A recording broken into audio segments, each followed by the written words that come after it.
Hello बच्चों, हिंदी विद्या मंदिर में आपका स्वागत है। आज हम एनसीईआरटी के 9वीं कक्षा के संचयन पुस्तक से कल्लू कुम्हार की ऊनाकोटी पाठ का अध्ययन करेंगे। तो चलिए शुरू करते हैं। ध्वनि में यह अद्भुत गुण है कि एक क्षण में ही वह आपको किसी दूसरे समय संदर्भ में पहुंचा सकती है। यानी यहाँ पे लेखक जो बोल रहे हैं कि ध्वनि यानी साउंड में जो है एक अद्भुत गुण होता है। और यह बात बिल्कुल उन्होंने सही कही है, क्योंकि जब आप किसी म्यूज़िक या गाना आप कहीं पर भी हो, चाहे आप कहीं यात्रा कर रहे हों या घर पर हों, जब आप उस गाना को सुनते हैं और आप उस म्यूज़िक ध्वनि जो है वह आप उसके साथ उस लय में उस ये में आप कुछ देर के लिए खो जाते हैं। मैं उनमें से नहीं हूँ जो सुबह 4 बजे उठता हूँ, 5 बजे तक तैयार हो लेते हैं, फिर लोधी गार्डन पहुँचकर मकबरों और मेम साहबों की सोहबत में लंबी सैर पर निकल जाते हैं। मैं आमतौर पर सूर्यास्त के साथ उठता हूँ। यहाँ लेखक ने काफ़ी इस तरीके से पाठ का प्रारंभ किया है कि हमें लगेगा कि लेखक जो है काफ़ी रूटीन वाले हैं, काफ़ी अपने नियम का पालन करते हैं, लेकिन उन्होंने अचानक से यह कहा कि मैं ऐसा नहीं हूँ। ठीक है, वो ना तो सुबह में घूमने जाना पसंद करते हैं, ना मॉर्निंग में उठते हैं। वो बोल रहे हैं, हम सूर्योदय के साथ उठता हूँ, अपनी चाय खुद बनाता हूँ और फिर चाय और अखबार लेकर लंबी अलसाई सुबह का आनंद लेता हूँ। बिल्कुल आराम से इंजॉय करता हूँ न्यूज़पेपर को पढ़ना। अक्सर अखबार की खबरों पर मेरा कोई ध्यान नहीं रहता। यह तो सिर्फ दिमाग की कटी पतंग की तरह यूं ही हवा में तैर देने का एक बहाना है। जैसे ऐसा नहीं कि कुछ बहुत इंटरेस्ट के साथ वो पेपर को पढ़ते थे, लेकिन बस ऐसा जैसे कि अपना माइंड जो है, क्योंकि न्यूज़ में अखबार में क्या बहुत तरह की खबरें होती हैं, तो बस इधर से उधर बस अपने दिमाग को इधर से उधर दौड़ाना। इसीलिए उन्होंने कहा है कि ऐसा लगता है कि दिमाग को कटी पतंग की तरह यूं ही हवा में तैरने देने का एक बहाना है, एक एक्सक्यूज़ है। दरअसल इसे कटी पतंग योग भी कहा जा सकता है। इसे मैं अपने लिए काफ़ी ऊर्जादायी पाता हूँ, यानी काफ़ी एनर्जेटिक, शक्ति देने वाला मानता हूँ। और मेरा दृढ़ विश्वास है कि संभवतः इससे मुझे एक और दिन के लिए दुनिया का सामना करने में मदद मिलती है।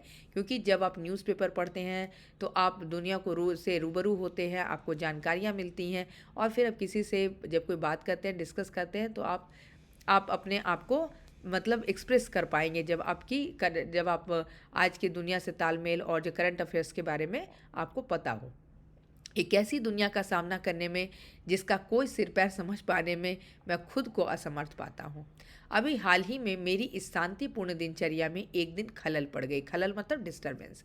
मैं जगा एक ऐसी कानफाड़ू आवाज़ से जो तोप दगने और बम फटने जैसी थी। मतलब इतना ज़्यादा नॉइजी, इतना ज़्यादा आवाज़ हो रहा था, उससे इनकी नींद खुल गई। गोया जॉर्ज डब्ल्यू बुश और सद्दाम हुसैन की मेहरबानी से तीसरे विश्व युद्ध की शुरुआत हो चुकी हो। ऐसा लग रहा था कि थर्ड वर्ल्ड वॉर शुरू हो चुका हो। खुदा का शुक्र है कि ऐसी कोई बात नहीं थी। दरअसल यह तो महज स्वर्ग में, हियर इन द पिक्चर, ये स्वर्ग में चल रहा देवताओं का कोई खेल था, जिसकी झलक बिजलियों की चमक और बादलों की गरज के रूप में देखने को मिल रही थी। यानी ये थंडरिंग साउंड और जो बिजली का जो क्लाउड जैसे बारिश होने के पहले जो बादल की गर्जना की जो आवाज़ है, एक्चुअली ये वो आवाज़ थी। मैंने खिड़की के बाहर देखा। आकाश बादलों से भरा था, जो सेनापतियों द्वारा त्याग दिए गए सैनिकों की तरह आतंक में एक दूसरे से टकरा रहे थे। और लेखक जो है हर लाइन में इतना सुंदर जो है कंपैरिजन जो कर रहे हैं, आप देख सकते हैं कि उन्होंने बादलों को गरजने का और आपस में टकराने की तुलना किससे की है? सैनिकों से कर दी है। और कह रहे हैं कि जैसे सैनिक जो है, सैनिकों की तरह जैसे आतंक में, जैसे मतलब ये में डर में सैनिकों की तरह आतंक में एक दूसरे से टकरा रहे, जैसे लगता है युद्ध कर रहे हैं। विक्षिप्तों की तरह आकाश को भेद भेद देने वाली तड़ित के अलावा जाड़े की आलस्य सुबह का ठंडा भूरा आकाश भी था, जो प्रकृति के तांडव को एक पृष्ठभूमि मुहैया करा रहा था। और ये ठंड के दिन थे, और ठंड के दिन में अगर बारिश हो तो आप सोच सकते हैं कि टेम्परेचर और कितना गिर जाता है और कितना ठंडा हो जाता है। तो वही बोल रही हैं कि आलस्य सुबह मतलब कि बहुत आलसी भरा सुबह, जिसमें आपको उठने का मन नहीं हो, ऐसे कुछ करने की इच्छा नहीं हो रही हो, और प्रकृति जो है अपना वो तांडव मतलब बिल्कुल नृत्य दिखा रहा है। बादल की गर्जना हो रही है, बारिश हो रही है। इस तांडव के गर्जन तर्जन ने मुझे 3 साल पहले त्रिपुरा में ऊनाकोटी की एग्जाम में पहुंचा दिया। और कहानी अब यहाँ से शुरू होती है, जहाँ पे लेखक जो है यहाँ इस पाठ में त्रिपुरा और ऊनाकोटी के बारे में बताया है, उसकी क्या विशेषता है और क्या क्या उन्होंने उस जगह के बारे में उल्लेखित किया है, इस पाठ में हम जानेंगे। दिसंबर 1999 में ऑन द रोड शीर्षक से 3 खंडों वाली एक टीवी श्रृंखला बनाने के सिलसिले में मैं त्रिपुरा की राजधानी अगरतला गया था। As we know the capital of Tripura is Agartala. तो 1999 में ऑन द रोड एक प्रोग्राम था जिसको 3 स्टेप, मतलब कैसे season 1 2 3 like that you can say. तो एक टीवी श्रृंखला आ रही थी और उसकी ही शूटिंग के लिए, रिकॉर्डिंग के लिए इन्हें अगरतला जाना था। इसके पीछे बुनियादी विचार त्रिपुरा की समूची लंबाई में आर पार जाने वाली राष्ट्रीय मार्ग 44 से यात्रा करने और त्रिपुरा की विकास संबंधी गतिविधियों के बारे में जानकारी देने का था। तो इनका मुख्य जो ये एजेंडा था वहाँ जाने का, कि त्रिपुरा का क्या है, वहाँ का मतलब उसका जो राष्ट्रीय मार्ग जो है, नेशनल हाईवे जो 44 है, उससे यात्रा करके वहाँ की लंबाई के बारे में पूरा, मतलब कहाँ तक फैला हुआ है वह जो क्षेत्र जो है, और उसके विकास संबंधी वहाँ क्या क्या विकास हुआ, क्या वहाँ की गतिविधियाँ, ये सारी जानकारी को इकट्ठा करना था उस कार्यक्रम के द्वारा। त्रिपुरा भारत के सबसे छोटे राज्यों में, this is the smallest state of India, 34% से ज़्यादा की इसकी जनसंख्या वृद्धि दर भी खासी ऊंची है, और यहाँ 34% से ज़्यादा की इसकी जनसंख्या वृद्धि दर भी यहाँ ज़्यादा है। 3 तरफ से यह बांग्लादेश से घिरा हुआ, अगर आप भारत के मैप देखेंगे तो आप देख सकते हैं कि 3/4 जो है इसका 3 तरफ से जो है it is covered by the Bangladesh के बॉर्डर से, और शेष भारत के साथ इसका दुर्गम जुड़ाव उत्तर पूर्वी सीमा से सटे मिजोरम और असम के द्वारा बनता है। ठीक है, मिजोरम और असम के द्वारा इसका जो एक तरफ जो खुला हुआ है उधर से कवर्ड है। सोनामुरा, बेलोनिया, सबरूम और कैलाश शहर जैसे त्रिपुरा के ज़्यादातर महत्वपूर्ण शहर बांग्लादेश के साथ अपनी सीमा के करीब है, यानी एक तरफ बांग्लादेश का बॉर्डर, इधर हमारा त्रिपुरा का शहर और एक तरफ बांग्लादेश। यहाँ तक कि अगरतला भी सीमा चौकी से महज 2 किलोमीटर पर, इवन अगरतला का भी जो सीमा है वो मात्र 2 किलोमीटर की दूरी पर ही है बॉर्डर से। बांग्लादेश से लोगों की अवैध आवाक जहाँ यहाँ ज़बरदस्त है, इसे यहाँ सामाजिक स्वीकृति भी हासिल है, और यही कारण है कि इलीगल रूप से बांग्लादेशी जो है वह इस मार्ग से यहाँ आसानी से आ पाते हैं, क्योंकि वहाँ बिल्कुल बॉर्डर से जो दूरी है वो बिल्कुल नहीं के बराबर है। ठीक है, बांग्लादेश से लोगों की अवैध आवाक यहाँ ज़बरदस्त है, और यहाँ उन्हें सामाजिक स्वीकृति यानी सोशल जो है उन्हें एक्सेप्टेंस भी मिला हुआ है। यहाँ की असाधारण जनसंख्या वृद्धि का मुख्य कारण भी यही है, क्योंकि यहाँ की अपनी जनसंख्या इतनी नहीं है जितनी कि बाहर से लोग आए हुए हैं। ठीक है, असम और पश्चिम बंगाल से भी लोगों का प्रवास यहाँ होता है, क्योंकि आसपास है ना, तो असम है, पश्चिम बंगाल, वेस्ट बंगाल के लोग का भी यहाँ रहना होता है। कुल मिलाकर बाहरी लोगों का भारी आवाक ने जनसंख्या संतुलन को स्थानीय आदिवासियों के खिलाफ खड़ा कर दिया, यानी त्रिपुरा में जो वहाँ के लोकलाइट जो आदिवासी है उनकी तुलना में वहाँ जो बाहरी प्रवासी यानी बांग्लादेशी हो गए या असम या पश्चिम बंगाल से आए लोग जो हैं उनकी संख्या कहीं अधिक है। ठीक है, और यह त्रिपुरा में आदिवासी असंतोष की मुख्य वजह है, और जिसके कारण त्रिपुरा के जो ट्राइबल्स हैं वो जो सेटिस्फाइड नहीं है। ऑब्वियसली अगर आपके घर पर कोई रहने आ जाए तो you will not feel comfortable, तो लाइक दैट। यहाँ पर अब आगे चलते हैं। पहले 3 दिनों में मैंने अगरतला और उसके इर्द गिर्द शूटिंग की। पहले फर्स्ट 3 डेज जो है नियर द अगरतला और उसके आसपास की जगह उन्होंने शूट किया, जो कभी मंदिरों और महलों के शहर के रूप में जाना जाता था। और ये जो अगरतला जो है earlier it was known for temples और पैलेस।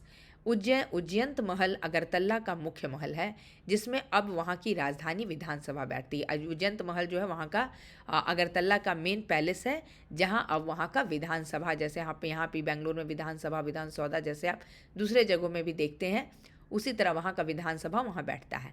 राजाओं से आम जनता को हुए सत्ता हस्तांतरण को यह महल अब नाटकीय रूप में प्रतीकित करता है। और मतलब जो है राजाओं से आम जनता, यानी पहले जैसे राजा महाराजा जब उसमें होते थे, अब उससे आम जनता के रूप में यानी कॉमन पब्लिक जो है उससे सत्ता का किस तरह ट्रांसफ़र हुआ है, यह महल उसको एक नाटकीय रूप में प्रतीकित करता, मतलब उसको अभिव्यक्त करता है, दिखाता है। इसे भारत के सबसे सफल शासक वंशों में से एक, लगातार 183 यानी 183 क्रमिक राजाओं वाले त्रिपुरा के माणिक्य वंश का दुखद अंत ही कहेंगे। ठीक है, वहाँ लगातार उनका शासन था। त्रिपुरा में लगातार बाहरी लोगों के आने से कुछ समस्याएं तो पैदा हुई हैं, लेकिन इसके चलते यह राज्य बहुधार्मिक समाज का उदाहरण भी बन गया। जैसे हर चीज़ का प्रॉस एंड कॉन्स, कुछ अच्छा और कुछ बुरा होता है।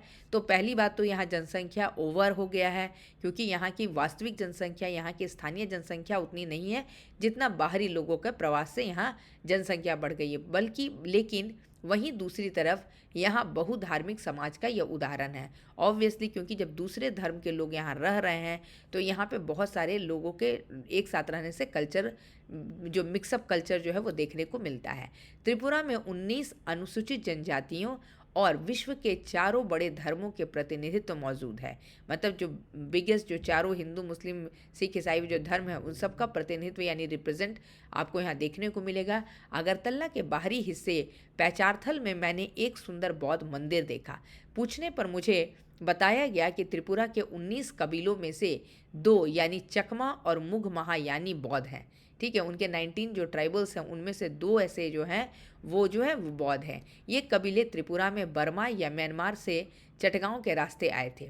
दरअसल इस मंदिरों का मुख्य बुद्ध प्रतिमा भी 1930 के दशक में रंगून से लाई गई थी। तो यहाँ का जो भगवान लॉर्ड बुद्धा का जो स्टैचू है that is brought from the Rangoon. Agartala में शूटिंग के बाद हमने राष्ट्रीय राजमार्ग यानी नेशनल हाईवे 44 पकड़ा और टिलियामुरा कस्बे पहुंचे, जो दरअसल कुछ ज़्यादा बड़ा हो गया गांव ही है। ठीक है, थोड़ा बड़ा जगह है लेकिन यह गांव ही है। यहाँ मेरी मुलाकात हेमंत कुमार जमातिया से हुई, जो यहाँ के एक प्रसिद्ध लोक गायक है यानी फोक सिंगर हैं, जो 1996 में संगीत नाटक अकादमी द्वारा पुरस्कृत भी उनको किया गया है। हेमंत काकबारोक बोली में गाते हैं, जो त्रिपुरा की कबीलाई बोलियों में से एक है। यानी त्रिपुरा का वहाँ का जो लैंग्वेज है काकबरोक, उस लैंग्वेज में वो गाना जो है, वो गीत जो है वो गाते हैं। जवानी के दिनों में वे पीपुल्स लिबरेशन ऑर्गेनाइजेशन के कार्यकर्ता भी थे। In the young time he was just join the People's Liberation Organisation के मतलब एक एम्प्लॉय भी थे। लेकिन जब उनसे मेरी मुलाकात हुई तब वे हथियारबंद संघर्ष का रास्ता छोड़ चुके थे। चुनाव लड़ने के बाद जिला परिषद के सदस्य बन गए थे, यानी डिस्ट्रिक्ट काउंसिल के वो एक मेंबर बनकर बने हुए थे। जिला परिषद से हमारी शूटिंग यूनिट के लिए एक भोज का आयोजन किया गया था। तो जो डिस्ट्रिक्ट काउंसिल थे, they arranged one lunch for them, okay, लेखक और उनके टीम के लिए। यह एक सीधा साधा खाना था जिसे सम्मान और लगाव के साथ परोसा गया था। एक सिंपल काइंड ऑफ लंच था जिसको बोल सकते हैं, जिसको बहुत ही रिस्पेक्ट और अफेक्शन के साथ जो है उन्हें ये किया गया था, दिया गया था खाने के लिए। भारत की मुख्य धारा में आई मुंहजोर और दिखावेबाज संस्कृति ने अभी त्रिपुरा के जनजीवन को नष्ट नहीं किया है। यानी कि मतलब शो ऑफ करने वाला जो कल्चर है उससे अभी ये जो जगह है वह पूरी तरह से बर्बाद नहीं हुआ, वो उतना मतलब इम्पैक्ट नहीं हुआ है। भोज के बाद मैंने हेमंत कुमार जमातिया से एक गीत सुनाने का अनुरोध किया और उन्होंने अपनी धरती पर बहती शक्तिशाली नदियों, ताजगी भरी हवाओं और शांति का एक गीत सुनाया। मतलब उन्होंने जो गीत गाया वो प्रकृति यानी नेचर से रिलेटेड था। त्रिपुरा में संगीत की जड़ें काफ़ी गहरी प्रतीत होती है। गौरतलब है कि बॉलीवुड में सबसे मौलिक संगीतकारों में एक एस.डी. वर्मन त्रिपुरा से ही आए थे। और आप एस.डी. वर्मन को जानते होंगे, ये जो बहुत बड़े संगीतकार थे, लिरिकिस्ट थे, that he also belongs from Tripura. दरअसल वे त्रिपुरा के राज परिवार के उत्तराधिकारियों में से एक हैं। वहाँ का जो राज परिवार है उनके ही मतलब उत्तराधिकारी उन्हीं में से वो एक हैं। टिलियामुरा शहर के वार्ड नंबर 3 में मेरी मुलाकात एक और गायक मंजू ऋषिदास से हुई। पहले तो उनकी मुलाकात हेमंत जी से हुई और दूसरी मुलाकात एक फीमेल सिंगर जिनका नाम मंजू ऋषिदास था। ऋषिदास मोचियों के एक समुदाय का नाम है। ऋषिदास जो है, मोची मतलब जो कॉबलर का काम करते हैं, उस ग्रुप का नाम है। लेकिन जूते बनाने के अलावा इस समुदाय के कुछ लोगों की विशेषज्ञता थाप बजाने वाले वाद्यों जैसे तबला और ढोल के निर्माण और उसकी मरम्मत के काम में भी लगा। यानी न केवल जूता बनाना बल्कि इसके साथ साथ वो तबला या जो भी थाप देने वाले जो म्यूज़िकल इंस्ट्रूमेंट है उसका निर्माण करना और साथ साथ उसको मरम्मत करना यानी उसका रिपेयरमेंट करने का भी काम करते थे ये समुदाय जो है। तो मंजू ऋषिदास आकर्षक महिला थी और रेडियो कलाकार होने के अलावा नगर पंचायत में अपना वार्ड के प्रतिनिधित्व भी करती थी। तो ये मंजू ऋषिदास जो गायिका जो थी, ये एक साथ रेडियो कलाकार, शी वॉज रेडियो का भी मतलब एक्टर के रूप में काम करती थी। और उसके साथ साथ उन्होंने नगर पंचायत में अपने वार्ड के प्रतिनिधित्व मतलब अब रिप्रेजेंटेटिव के रूप में भी कार्यरत थी। वे निरक्षर थी, मतलब पढ़ी लिखी हुई नहीं थी, लेकिन अपने वार्ड की सबसे बड़ी आवश्यकता जो थी स्वच्छ पेयजल के बारे में उन्होंने पूरी जानकारी थी। ऐसा ज़रूरी नहीं कि जब हम पढ़े लिखे हों तभी हमें सारी चीज़ जानकारी, बहुत सारी चीज़ जानकारी हम वहाँ के परिवेश, वहाँ के लोगों से बातचीत करके हमें पता चल जाता है। तो वो वहाँ के वार्ड के प्रतिनिधि थी, तो उन्होंने लोगों से बात करके ये जाना था कि वहाँ का जो सबसे बड़ा आवश्यकता क्या है, मतलब फ्रेश ड्रिंकिंग वाटर जो है उसकी प्रॉब्लम थी। और उन्होंने स्वच्छ पेयजल के बारे में उन्हें पूरी जानकारी थी।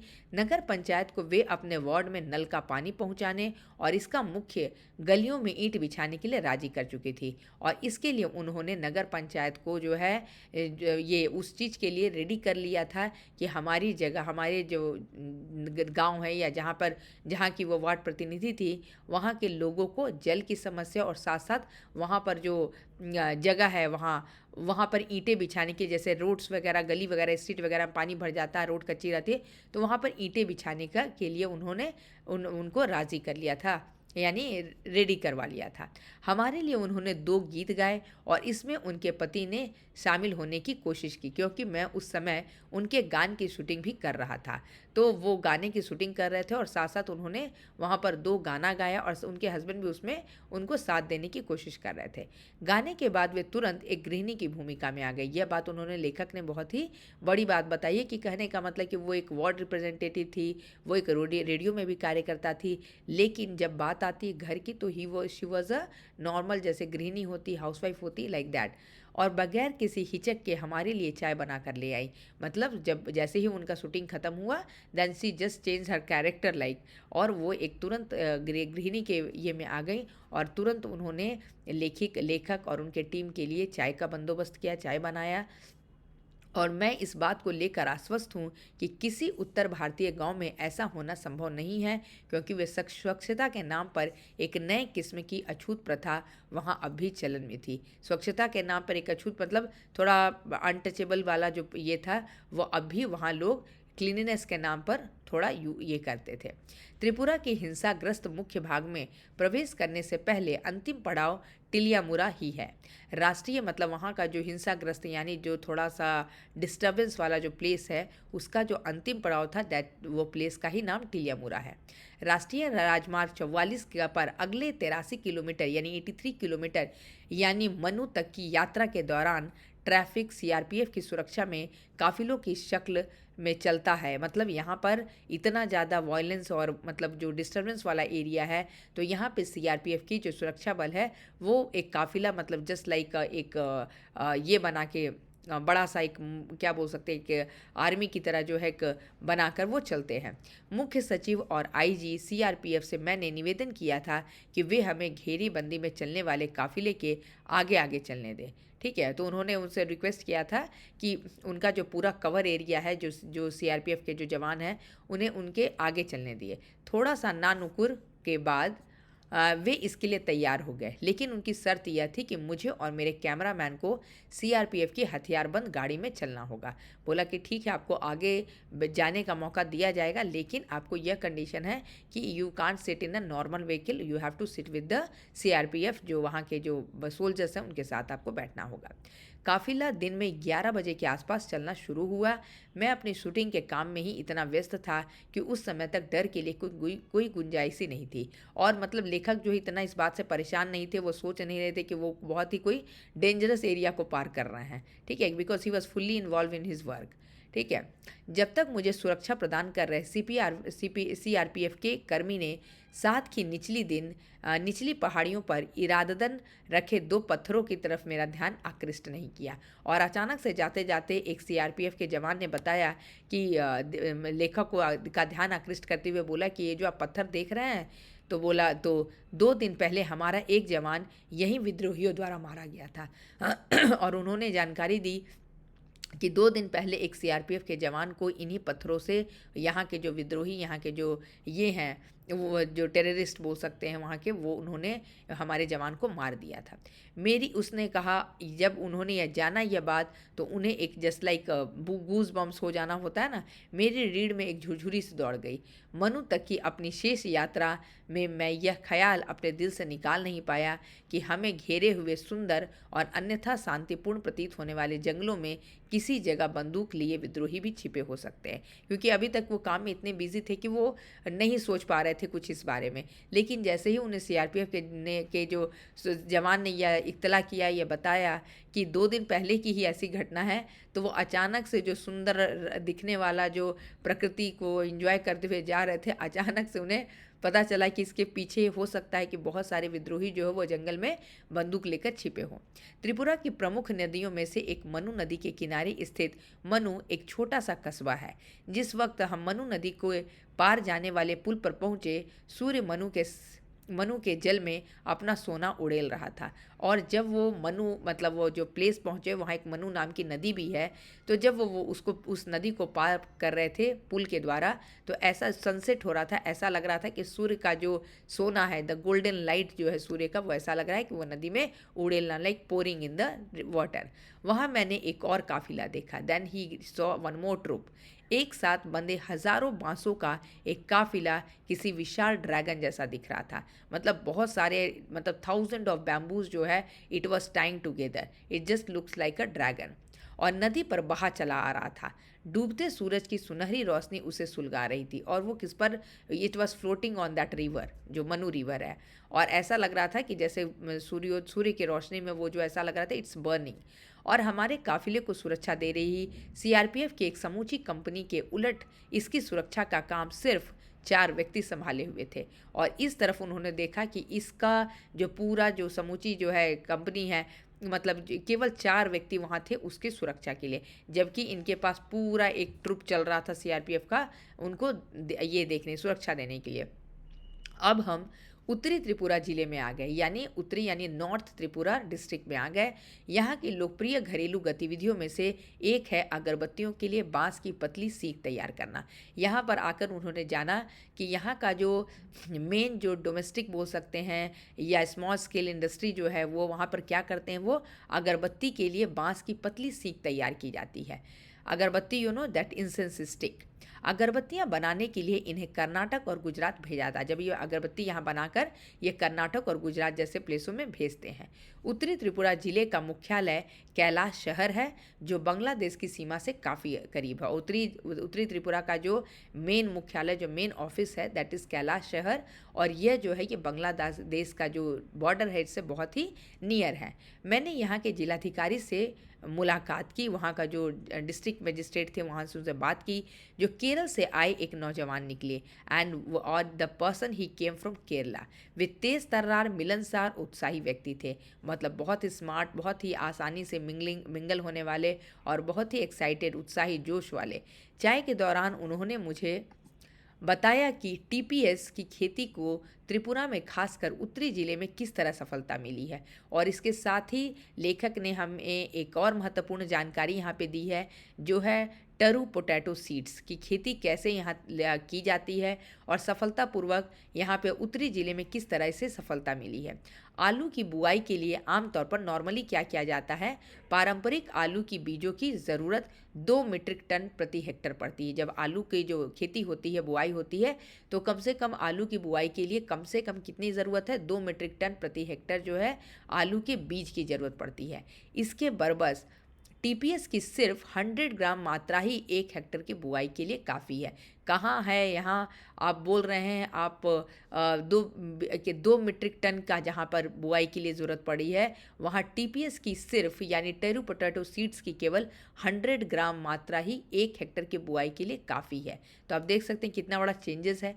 त्रिपुरा से टीपीएस का निर्यात अब न सिर्फ असम, मिजोरम, नागालैंड और अरुणाचल प्रदेश को, बल्कि बांग्लादेश, मलेशिया और वियतनाम को भी किया जा रहा है। वहाँ पे जो आसपास जो दूसरे कंट्री भी है, वहाँ भी इसको जो टेरू पोटैटो सीड्स जो है, इसका जो पैदावार, इसकी जो खेती होती है आलू की, यह वहाँ पर भी ये एक्सपोर्ट किया जाता है, जहाँ टीपीएस की खेती की जाती थी।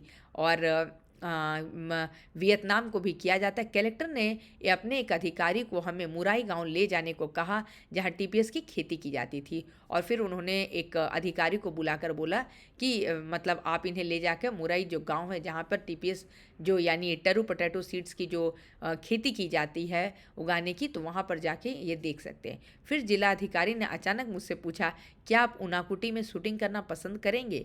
तब एक और बहुत ही महत्वपूर्ण जगह के बारे में जिलाधिकारी ने उन्हें बताया कि क्या आप ऊनाकुटी में शूटिंग करना चाहेंगे। यह नाम मुझे कुछ जाना पहचाना सा लगा, तो शायद लेखक ने यह नाम कभी सुना होगा, लेकिन इसके बारे में मुझे कोई जानकारी नहीं थी, केवल सुना था, but he has not much information about that. जिलाधिकारी के आगे आगे बताया कि यह भारत का सबसे बड़ा नहीं तो सबसे बड़े शैव तीर्थ में से एक है। मतलब सबसे बड़ा अगर नहीं भी बोला जाए, लेकिन फिर भी यह सबसे बड़े शैव तीर्थ में से यानी भगवान शिव का बहुत बड़ा तीर्थ स्थान में से एक है ऊनाकोटी। संसार के इस हिस्से में जहाँ युगों से स्थानीय आदिवासी धर्म ही फलते फूलते रहे हैं, एक शैव तीर्थ। और अचानक से लेखक के मन में आया कि जहाँ पे ट्राइबल्स लोग बहुत दिनों से यहाँ स्थानीय आदिवासी लोग जो यहाँ पर रह रहे हैं, वहाँ पे शिव का तीर्थ स्थान उन्हें बहुत ही सरप्राइजिंग लगा। जिलाधिकारी के लिए मेरी उत्सुकता स्पष्ट थी, तो जैसे ही उन्होंने अपनी उत्सुकता अपनी एक्साइटमेंट यह जानी, तो उन्हें समझ में आ गया यह जगह जंगल में काफ़ी भीतर है। हालांकि यहाँ से इसकी दूरी सिर्फ 9 किलोमीटर है। मतलब जो जगह है, जो ऊनाकोटी में भगवान शिव का जो स्थान है, वो बहुत इंटीरियर में है जंगल के, जबकि वहाँ से इसकी दूरी केवल 9 किलोमीटर है। अब तक मेरे ऊपर इस जगह का रंग चढ़ चुका था।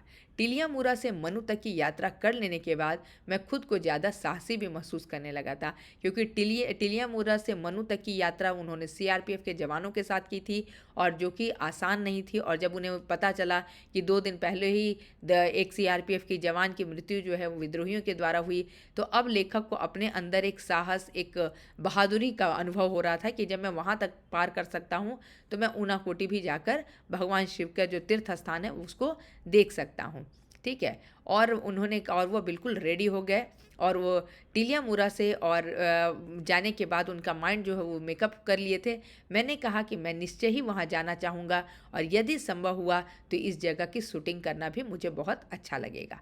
अगले दिन जिलाधिकारी ने सारे सुरक्षा इंतजाम किए, यहाँ तक कि ऊनाकोटी में ही उन्होंने लंच का भी अरेंजमेंट किया। प्रस्ताव भी रखा, प्रपोजल रखा कि आप ऊनाकोटी में ही लंच कीजिए। वहाँ हम सब 9 बजे के आसपास पहुँच गए, लेकिन 1 घंटे हमें इंतज़ार करना पड़ा, क्योंकि खासे ऊंचे पहाड़ों से घिरी होने के चलते इस जगह सूरज की रोशनी 10 बजे ही पहुंच पाती है। And that is also very surprising. मतलब इतना घना जंगल है कि यहाँ पर सूर्य की रोशनी जो है वो आफ्टर 10 o'clock ही वो धरती को छू पाती है। तो इतना, मतलब अगर सूर्य की रोशनी नहीं होगी तो आप इमेजिन कर सकते हैं कितना डार्क होगा, और डार्कनेस में कितना मुश्किल है उस जगह तक पहुँचना। अब ऊनाकोटी क्या है? ऊनाकोटी का मतलब है 1 कोटि, यानी 1 करोड़ में 1 कम।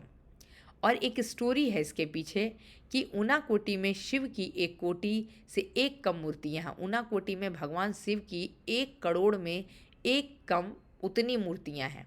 विद्वानों का मानना है कि यह जगह 10 वर्ग किलोमीटर से कुछ ज़्यादा इलाके में फैली हुई है, और पाल शासन के दौरान 9वीं से 12वीं सदी तक के 300 वर्षों के यहाँ चहल पहल रहा करती थी। ठीक है। जब पाल शासन वहाँ पर था तो वहाँ पे काफ़ी चहल पहल यानी लोगों का रहना था।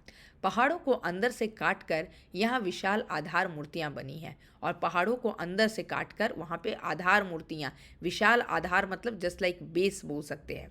एक विशाल चट्टान ऋषि भागीरथ की प्रार्थना पर स्वर्ग से पृथ्वी पर गंगा के अवतरण के मिथक को चित्रित करती है, और एक बहुत विशाल चट्टान जो बहुत बड़ा, जो रॉक बोल सकते हैं, ऋषि भगीरथ की प्रार्थना पर स्वर्ग से पृथ्वी पर गंगा के अवतरण का एक मिथक मतलब एक पौराणिक जो है वो स्टोरी के बारे में बताती है। लिहाजा शिव को इसके लिए तैयार किया गया कि वे गंगा को अपनी जटाओं में उलझा ले और इसके बाद इसे धीरे धीरे पृथ्वी पर बहने दे। शिव का चेहरा एक समूची चट्टान पर बना हुआ है और इनकी जटाएं जो हैं वो दो पहाड़ों पर जो है पहाड़ों पर फैली हुई हैं, इनकी चोटियाँ भारत में मतलब बिल्कुल आधार के रूप में बना हुआ है, बिल्कुल मतलब बेस पर।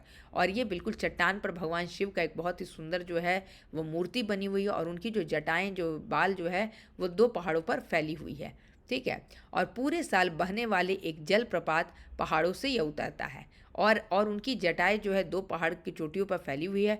और भारत में शिव की यह सबसे बड़ी आधार मूर्ति है। यह सबसे बड़ी मतलब शिव की जो पूरे इंडिया में सबसे बड़ी मूर्ति है।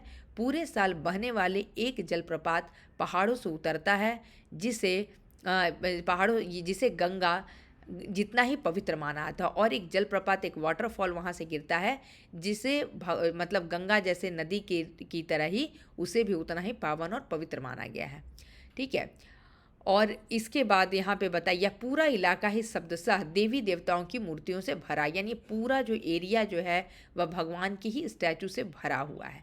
और यहाँ पर एक कहानी है। इन आधार मूर्तियों के निर्माता अभी चिन्हित नहीं किए गए हैं, मतलब किसने इन मूर्तियों को बनाया और ये इसका कौन है निर्माणकर्ता, इसको नहीं जाना गया है। लेकिन इसके पीछे एक कहानी है। स्थानीय आदिवासियों का मानना है कि इन मूर्तियों का निर्माता कौन है, कल्लू कुम्हार। एक कल्लू नाम का एक कुम्हार था, एक पॉटर था। वह पार्वती का बहुत बड़ा भक्त था, बहुत ही भगवान पार्वती का जो है माता पार्वती का वह बहुत बड़ा भक्त था, बहुत उनको मानने वाला था। और शिव पार्वती के साथ उनके निवास स्थान यानी कैलाश पर्वत पर वो जाना चाहता था। पार्वती के जोर देने पर शिव कल्लू को कैलाश ले जाने को तैयार हो गए, लेकिन उन्होंने ये शर्त रखी कि तुम्हें एक रात में 1 करोड़ यानी शिव की 1 कोटि मूर्तियां बनानी होगी। कल्लू जो अपने धुन का बहुत पक्का था और उन्हें माता पार्वती के साथ जाने की इच्छा थी कैलाश पर्वत पर, तो वह पूरा दिन रात काम में जुट गया। लेकिन जब भोर हो गई, जब मॉर्निंग हो गई, तो मूर्तियां जो है 1 कोटि में से 1 कम निकली, यानी 1 करोड़ में से 1 कम निकली। कल्लू नाम की इस मुसीबत से पीछा छुड़ाने पर अड़े शिव ने इसी बात का बहाना बनाते हुए कल्लू कुम्हार को अपनी मूर्तियों के साथ ऊनाकोटी में ही छोड़ दिया और चलते बने। भगवान शिव ने ऐसा बोला था कि अगर 1 करोड़ से कम होगी तो आप मेरे साथ नहीं जा सकते हैं, और उनमें से 1 कम हो गई तो वो कल्लू कुम्हार को वहीं पर छोड़कर अपनी मूर्तियों के साथ वो अपने कैलाश धाम को चले गए। और यह एक स्टोरी है, एक दंत कथा है, ये लोगों के द्वारा सुनी हुई कहानी है। ये कितनी सच्ची है और नहीं इसके बारे में हमें जानकारी नहीं। इस जगह की शूटिंग पूरी करते शाम के 4 बज गए। पूरा शूटिंग वगैरह करते हुए इस यहाँ का सारा फोटोग्राफी वगैरह लेते हुए इट वॉज इवनिंग 4 o'clock और 9 o'clock मॉर्निंग वो आए थे। सूर्य के ऊंचे पहाड़ों के पीछे जाते ही ऊनाकोटी में अचानक भयावना अंधकार छा गया और भगवान सूर्य के जैसे ही सूर्यास्त हुआ तो बिल्कुल वहाँ पे डार्क, क्योंकि ये जंगल के बीचों बीच वाला जगह तो ये बिल्कुल डार्क।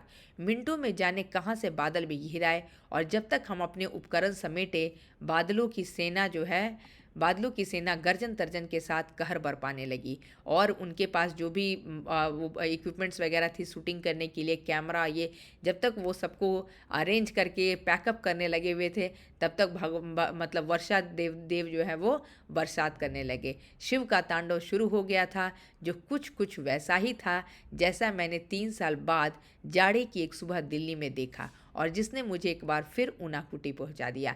तो अब आप समझ गए होंगे कि राइटर जो है, लेखक जो है, वह दिल्ली के तांडव भरे बरसात और बिजली के गर्जन से वो कहानी को उन्होंने किसके साथ रिजेंबल किया है, ऊनाकोटी के साथ रिजेंबल किया है। और उन्होंने बोला कि यह बिल्कुल एक जैसा ही फीलिंग था जिसके कारण उन्हें उस दिन दिल्ली में ऊनाकोटी की याद आ गई और उन्होंने फ्लैशबैक में ये सारी स्टोरी बताई कि किस तरह उन्हें त्रिपुरा जाने का मौका मिला। और फिर वो त्रिपुरा में उन्होंने बहुत सारी बातें बताई कि वह जो है हमारा भारत का सबसे छोटा राज्य है, फिर भी वहाँ जो है वहाँ की जो नॉर्मल जनसंख्या दर है वहाँ से अधिक लोग वहाँ निवास करते हैं और वहाँ के स्थानीय निवासी की तुलना में वहाँ पे जो आसपास के लोग हैं जैसे बांग्लादेशी हो गए, पश्चिम बंगाल और मिज़ोरम वगैरह के लोग, जो वहाँ प्रवासी लोगों की संख्या ज़्यादा है, जिसके कारण आदिवासी जो वहाँ के जो स्थानीय आदिवासी जो हैं वो थोड़ा उससे दुखी रहते हैं। और इसके साथ साथ उन्होंने बहुत ही एक टीपीएस के बारे में जानकारी दी, जो उत्तरी त्रिपुरा में जिसकी खेती होती है और जो बहुत ही कारगर, और न ही केवल भारत में इसका उत्पादन किया जाता है, साथ ही इसका निर्यात भी जो है वो दूसरे देशों में भी किया जाता है, जैसे मलेशिया, वियतनाम जैसा लेखक ने हमें जानकारी दी। इसके साथ साथ उन्होंने बताया कि स्मॉल स्केल पर यानी घरेलू उद्योगों के रूप में जो है वो बांस की जो है वो ये बनाई जाती है, अगरबत्तियाँ बनाई जाती हैं, जिसे कर्नाटक और गुजरात में जिसका ये किया जाता है, बेचने के लिए निर्यात किया जाता है। और इसी तरह उन्होंने एक बहुत ही महत्वपूर्ण जानकारी ऊनाकोटी के बारे में बताया, जहां भगवान शिव की बहुत बड़ी आधार मूर्ति है, और इस आधार मूर्ति यह जो है पूरे भारत में सबसे बड़ी मूर्ति है। और यह नहीं पता कि ये मूर्ति के निर्माता कौन है, लेकिन यहाँ भगवान शिव की करीब 1 करोड़ से एक कम उतनी सारी, मतलब बहुत बड़े क्षेत्र में यह फैला हुआ है। तो इस प्रकार इस पाठ के द्वारा हमें त्रिपुरा जैसे खूबसूरत राज्य के बारे में बहुत सारी रोचक जानकारी मिली। तो आइए अभी हम देख लेते हैं माइंड मैप एक बार। त्रिपुरा राज्य बहुधार्मिक समाज का एक उदाहरण है। त्रिपुरा की प्रमुख नदियों में जो है मनु नदी है, इसकी खूबसूरती की चर्चा जो है लेखक ने बहुत ही सुंदर ढंग से की है। यहाँ बुआई के लिए अलग तरह तरह के बीजों का प्रयोग किया जाता है, और लोकप्रिय घरेलू गतिविधियों में से एक गतिविधि अगरबत्तियों के लिए बांस की पतली सीकें तैयार करना है। और इसके साथ मैंने अभी एक और आपको रिमाइंड कराना भूल गई, क्योंकि जो त्रिपुरा जो है वह संगीत से भी बहुत कुछ जुड़ा हुआ है, जहाँ पे उन्होंने हेमंत और मंजू दास के बारे में बताया कि वो वहाँ के जो फोक सिंगर और फीमेल जो है वो सिंगर है। और यहाँ तक कि हमारे जो लिरिकिस्ट जो फेमस आर.डी. वर्मा जो है वो भी त्रिपुरा से ही बिलोंग करते हैं। और ऊनाकोटी और कल्लू कुम्हार के बीच का जो एक रोचक संबंध है वो भी हमें लेखक ने बताया। तो यहाँ पर आप देख सकते हैं बहुत सारे प्रश्न हैं। ऊनाकोटी का अर्थ स्पष्ट करते हुए बताइए कि यह स्थान इस नाम से क्यों प्रसिद्ध है। ऊनाकोटी का अर्थ है कि 1 कोटि यानी 1 करोड़ से कम, और इस स्थान पर भगवान शिव की 1 करोड़ में से एक कम मूर्तियाँ विराजमान हैं। इतनी अधिक मूर्तियाँ एक ही स्थान पर होने के कारण ही यह स्थान बहुत प्रसिद्ध है। सो लाइक दैट यहाँ पे जितने भी प्रश्न आप देख सकते हैं वह सारे प्रश्नों का उत्तर यहाँ पर मैंने लिख दिया है। आप इसे पढ़कर समझने की कोशिश करेंगे, क्योंकि हमने पाठ का जो है एक्सप्लेनेशन बहुत अच्छे ढंग से किया है। तो आई थिंक आपको क्वेश्चन आंसर को समझने में कोई दुविधा, कोई परेशानी नहीं होगी। इसके बाद भी अगर आपको किसी तरह की कोई परेशानी हो तो आप आराम से इन कमेंट बॉक्स में लिखिए, मैं इसका जवाब देने का प्रयत्न करूँगी। और आशा करती हूँ कि आज कल्लू कुम्हार की ऊनाकोटी जो पाठ है आप लोगों को बहुत पसंद आई होगी। अगर आपको वीडियो अच्छा लगे तो वीडियो को लाइक कीजिए और हमारे चैनल को सब्सक्राइब कीजिए, और मिलते हैं अगली कक्षा में एक नए पाठ के साथ। तब तक के लिए कक्षा में जुड़ने के लिए बहुत बहुत धन्यवाद।